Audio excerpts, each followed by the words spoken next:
Silent switch.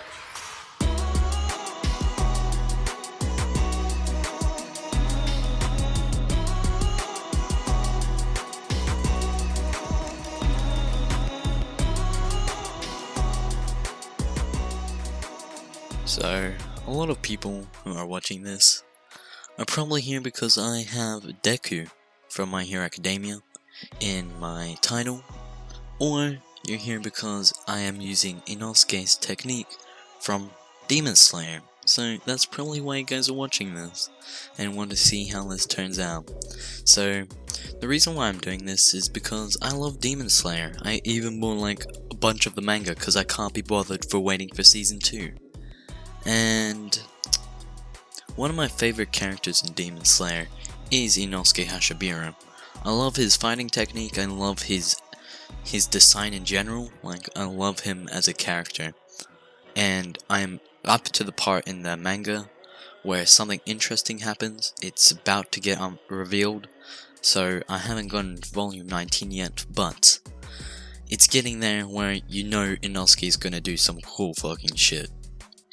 So that's basically the introduction I'm gonna do. Yeah, so anyway, into the backstory for Deku. At the age of 4, Deku will begin coughing very badly. Most people in the Demon Slayer community know if you don't breathe correctly, you will lose your breath and begin coughing. When the daycare teachers see this, they get worried and tell Deku to try to control his breathing. Deku could control his breathing for a few seconds, but in those seconds Deku's muscles are much more pronounced and bulked. But due to Deku being very young and just now developing his quirk, he does not know how to control his breathing. So the teachers grab a puffer in the staff room to keep Deku conscious and get air to his lungs. When Inku finally comes to pick up Deku from the daycare, she rushes him to an actual hospital to see if he's okay. The doctors at the ER prescribe Deku with a specially made puffer that gives a person extra air. So the first couple of years for Deku will be kind of annoying. Next, Inko goes to the quirk doctor, definitely not evil, I promise. And he partially confirms that Deku has a quirk, but he isn't quite sure how it functions. All that he's certain about that Deku's quirk revolves around breathing, and it expands the user's muscles in specific areas. I still believe that Bakugo won't be Deku's friend in this what if. This is due to Deku still learning about his quirk, while Bakugo knows most things about his quirk already.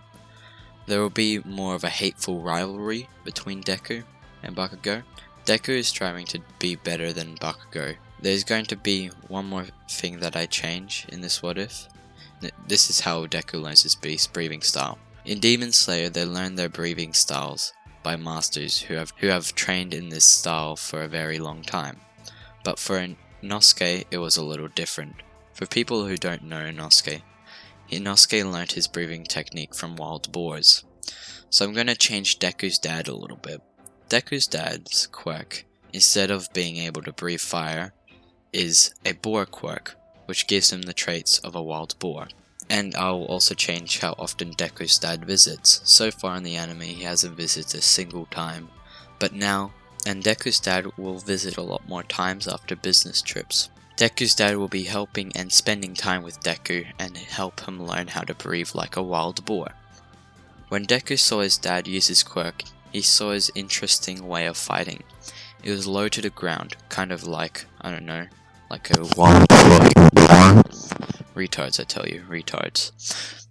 Over the years, to complement his quirk, Deku will take up martial arts and breakdancing, making Deku very unpredictable when he fights an opponent in close quarter combat, like the way Inosuke fights Tanjiro in Demon Slayer, aka Kimetsu no Yaiba.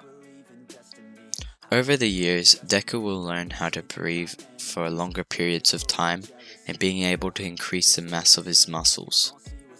But he is not quite there yet. This is the period when Deku learns a single technique for beast breathing. This technique is called Pierce. This technique allows Deku to pierce an opponent. Deku has practiced this technique with trees. At this point in the story, Deku has not chosen a sword yet, so he's doing this barehanded. Deku will get the reputation of being a relatively nice guy, standing up for people who have not got strong or flashy quirks. The majority of people in his school like Deku, except the people who are friends with Bakugo or are Bakugo himself. Due to this, they would get into fights at school. Most times Deku would lose a fight with Bakugo, but lately Deku has been able to implement his breathing techniques while fighting Bakugo, giving him a huge boost in strength, endurance, and speed. It's the last day of school in the middle of class. Deku has been getting okay grades. This is due to all the scuffles Deku's had with Bakugo.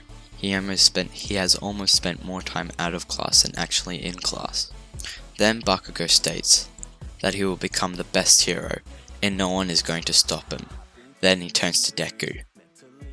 If I don't see you in UA, then there will be no one who is a worthy opponent. So you better be there, you got that? Then Deku takes a deep breath. Everyone stared intently at Deku and Bakugo, thinking they are going to fight in the middle of class. Bakugo gets in a fighting stance. Then Deku sighs. You bet that I'll make it into UA, Deku said, smiling. Everyone was shocked. This was the first time that Bakugo and Deku had not gone for their throats after they had a conversation. Then Deku just leaves the room. Deku decided to take a quicker way home. Walking through the underpass, a black figure is quickly approaching him.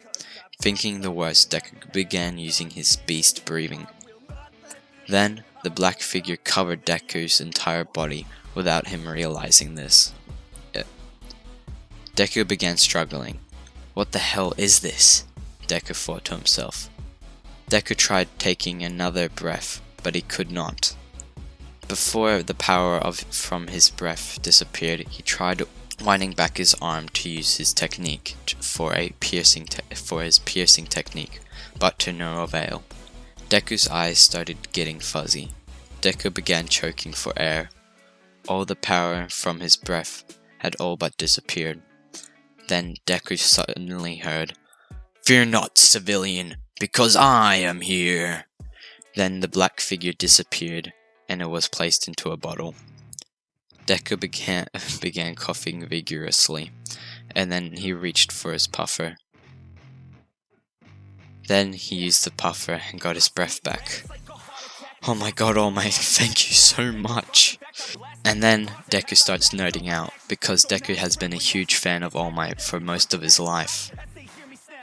Then Deku asks if All Might could sign his journal, and then All Might agrees. Then All Might says that he needs to go, but before All Might leaves, Deku asks All Might if he can become a hero one day. Well, anyone can become a hero if they put their mind to it, so of course you can, All Might says with his big grin. Then All Might says goodbye and leaves. Because Deku, unlike the canon, does not grab onto All Might's leg, the sludge villain incident does not happen. So All Might doesn't make Deku his successor, so instead he finds a new successor in Mirio. This means that Deku will not have one for all in this what if. This makes Night Eye and All Might have a better relationship in this what if. When Deku gets home, he tells his mum everything that happened today. Deku asked his mum if he could get a gym membership so things like this won't happen again. Deku's mum thinks about it and she agrees.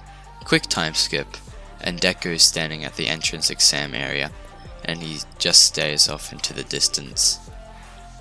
So this is the end of the video. This is just an experimental what if, but I will continue this series. The video on Monday will probably be the next part of this series because